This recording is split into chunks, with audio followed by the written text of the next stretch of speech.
have bread. Yes. Is that mommy? Oh, mommy. Mommy, please, you're very dramatic, please. On the beach, there we go.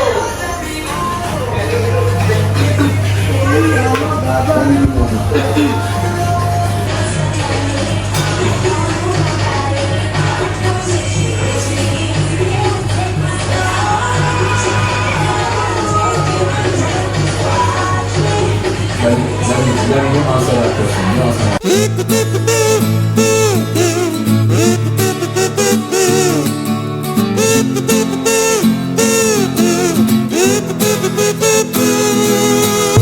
You know that saying that goes, no, it's not a saying, it's something I saw off TikTok.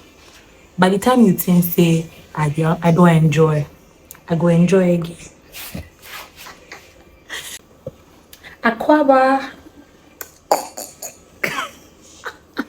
I am going to abuse Aquaba and Medase, whatever. I'm planning to, I've already abused it, but to you guys, I will abuse it. So Aquaba, welcome back to my channel. Yeah, about to get dressed. Today we are trying to do more of like historical places in Ghana. So I plan to wear a lot of colors in Ghana, but I have this dress which is not really colorful. It's like a brown dress, and I feel like it sets the tone for the events of today. So we plan to visit the Kwame Nkrumah Memorial Park, the Center, not art center, whatever, but everything that we're going to be doing today is going to have a bit of history. So we are going to, dress according to the activities. It's really hot in Ghana, so obviously I'm not even a makeup girly, so I'm not going to wear any makeup. I'm just going to try to like wear something really simple, wear my flats, and the most authentic thing about my outfit is that I am the wearer. Yeah. So let's get dressed. To let this sit in while I get dressed. We have like 10 minutes to get dressed. Already late. What's the time, Vivo? 13. What? 13 minutes behind schedule. But she has not said anything about driver. I tried to call that number. I've not been able to make calls, like cellular calls. I tried to add it on WhatsApp. You don't want WhatsApp? It's not on WhatsApp.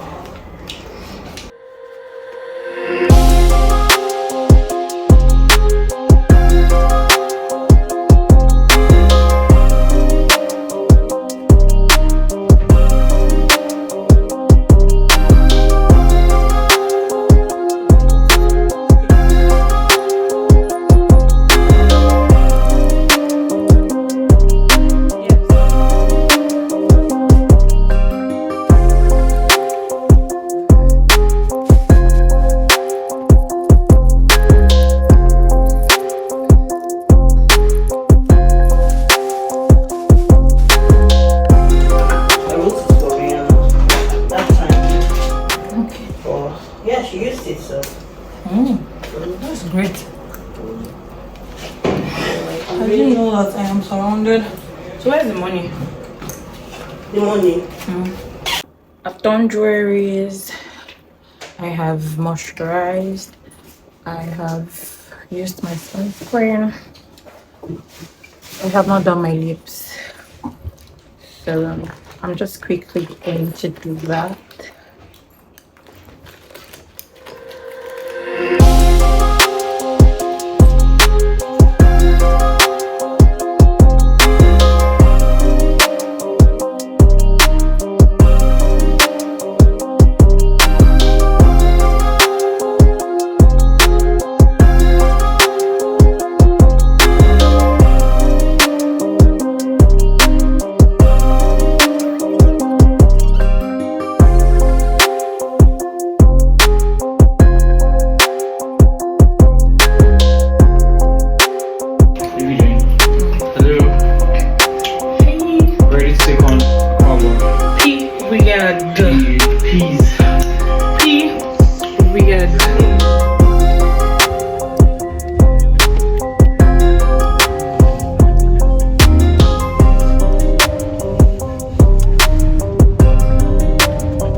So if you boarded that flight from Calabar to Lagos and that bus from Lagos to Ghana, then you're on the right track. If not, you're still living very much in the past. Go back and watch episode 1 and 2 and join us in the future. Aquaba buddies and badiras, welcome to episode 3 of our travel series, where you get to see Ghana but through my eyes.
As a student in high school, I hated history so much for many reasons. Either because it made me very sad or very enthusiastic. I wanted to ask a lot of questions. And that's not something I thought my teachers wanted to answer. Coming to Ghana, I wanted to know Ghana for Ghana. Not for the Twitter wars or the jollof back and forth.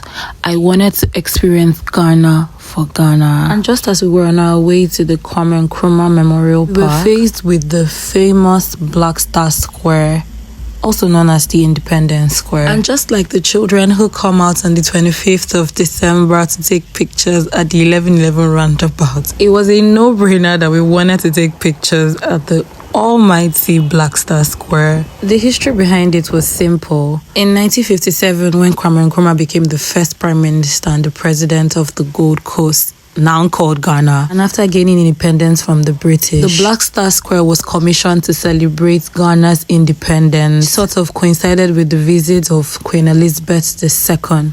Can you beat that? And with the wind in my hair and the scorching sun about to smite me by day, we arrived at the Kwame Nkrumah Memorial Park.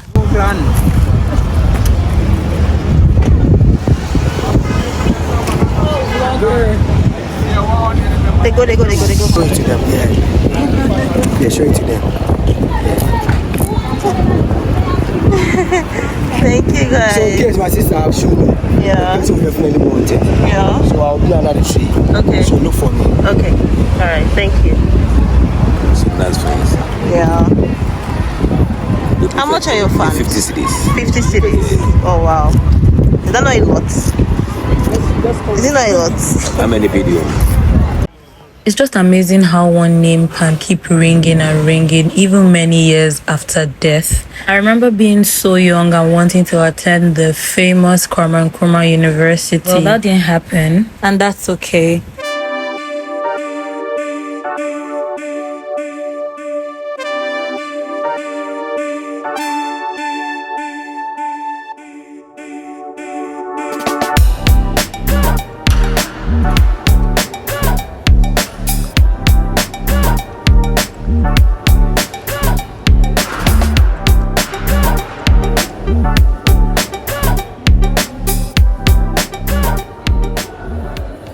So here's a pro tip. When you get to the Kwame Nkrumah Memorial Park, just act like you've been there before. Don't go to the payment point acting all brand new, because that's what we did, and we ended up paying 100 cedis per person. If anybody had given us this tip, we wouldn't have paid a whooping 400 cedis. We're going to find out if 400 cedis was worth exploring the Kwame Nkrumah Memorial Park. Getting into the Memorial Park proper, the first thing I was hit with was the whole architectural ensemble. There was something so solemn, so beautiful, so peaceful about this particular building. Aside the fact that it is covered in marble from top to bottom, with a black star at its apex to symbolize unity, it also houses the grave of Dr. Kwame Nkrumah, the first Prime Minister and President of the Republic of Ghana, and his wife, Helena Reitz Fathia Nkrumah.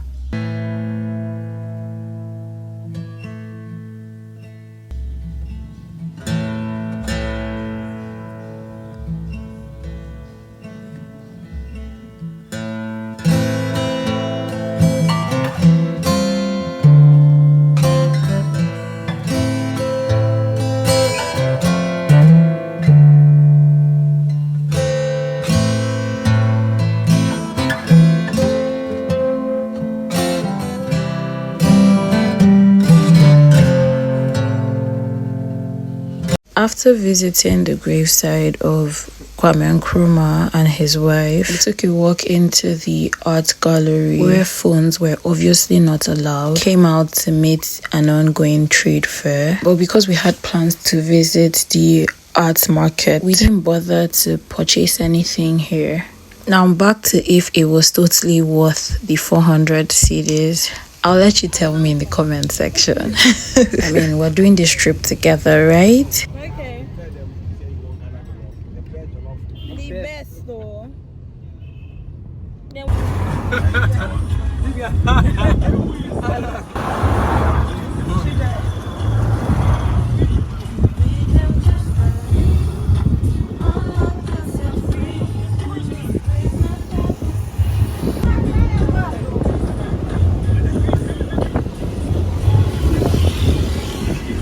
This is the prison.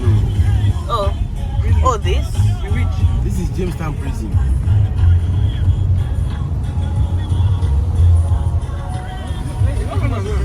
Was it? Unlocked. Like what to enter? Can they allow them? Unless you go to the information center. Say hi to the camera.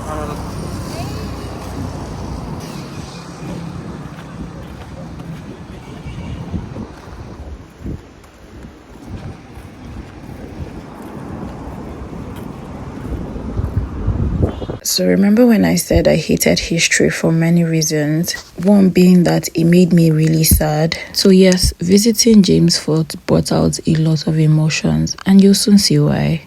And unlike the Black Star Square, the history here isn't simple. The genesis of James Fort can be traced back to as far as 1673, when it was constructed by the Royal African Company of England. This company being the Oga Patapata machinery of the transatlantic slave trade. This also means that it housed the James Fort prison, a prison where Kwame Nkrumah and other slaves were being imprisoned. We were told that there were underground tunnels where over 200 slaves were kept at once. I had mixed feelings entering into this place. My anxiety level tripled times 200,000. Because why on earth should 200 people be kept in such a tiny space, living in very inhuman conditions, no ventilation whatsoever, no source of light, just over 200 slaves who didn't know what their tomorrow was going to be. And that hole you see there was where their water and food came through. We were told that sometimes it got really flooded and some people died in there. I had chills all over my body, and at the time I couldn't breathe anymore. I had to ask to be let out because I just couldn't wrap my head around why anybody should be made to go through such hard conditions. And for once in my life, I learned to appreciate my freedom. I can't think about it. Watch your head on the last step, bend down, yes. Over there, bend down. My God. No ventilation. Go ahead. Amen. Ako. Amen. So now here we are at James Fort Prison. This fort was built in 1643 for slavery activities. 1643 for slavery activities by the British.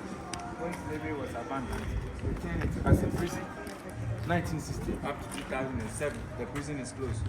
So the first president of Ghana, Kwame Nkrumah, Kwame Nkrumah was put inside over there for 1 year in 1950s. He removed from the prison, 51. Became the prime minister, 52. After that, Ghana got independence, 57. So inside over there, we have a gate of no return, female prison, slave marketing place, and the male prison too inside over there. That's James Fort prison. The prison is closed just 2007. This is the man I'm talking about.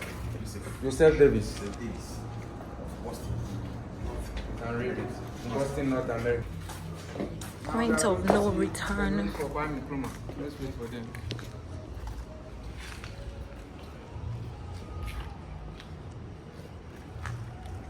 You're gonna see the room for Nkrumah. Let's go to the room.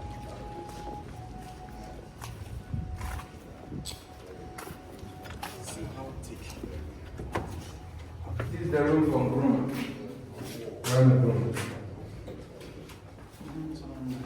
Yes, please.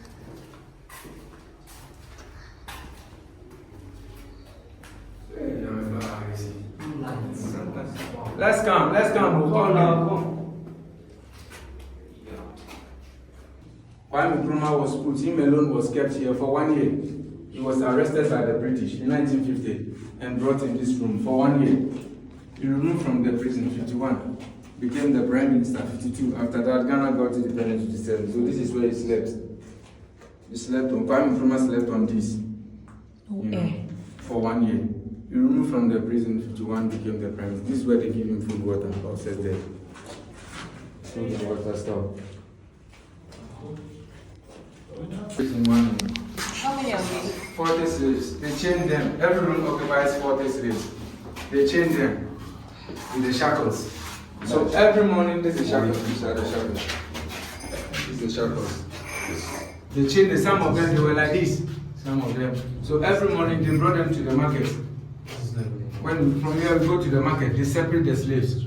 Both female and the male have to be separated. So people shackles, and the male is over there. They separate them. So this is a slave market. It sounded like a question. I want to buy. Choose the one you want. I want to use. I want to buy. So how is the selection? Is it you can buy? This is the door of no return. So let's walk through this underground to the boat. Yeah. Underground tunnel where we went coming from. 20 prisoners in one room. 20. Cry for freedom. Wow. 20 prisoners each and every room. This is cell 8. Cell 8. This is cell 7. It's not for slaves. Yes. But this is by the prisons that was here. Yeah. From 10 Command.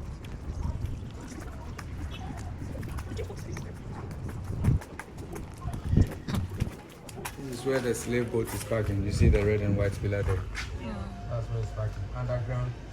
Oh, you can go. That's where the boat is parking. The red and white. Imagine the heat. Walking and exploring Jamestown was not only enlightening, it was also very humbling. And having to experience places marked with historic relevance was mind-blowing. And to see how Jamestown has transitioned from being a hub of slavery activity to now being an incredible tourist attraction only shows remarkable growth in Ghana's history. After Jamestown, we visited the Art Market, bought a few souvenirs, and called it a day. And now that we are done with history, it is time to explore more exciting places in Ghana. And as usual, buddies and buddies, I'm going to take you along with me. Are you coming along with me? I'll see you in episode 4 of our travel series. But for now, it's goodbye, buddies and buddies. Mwah.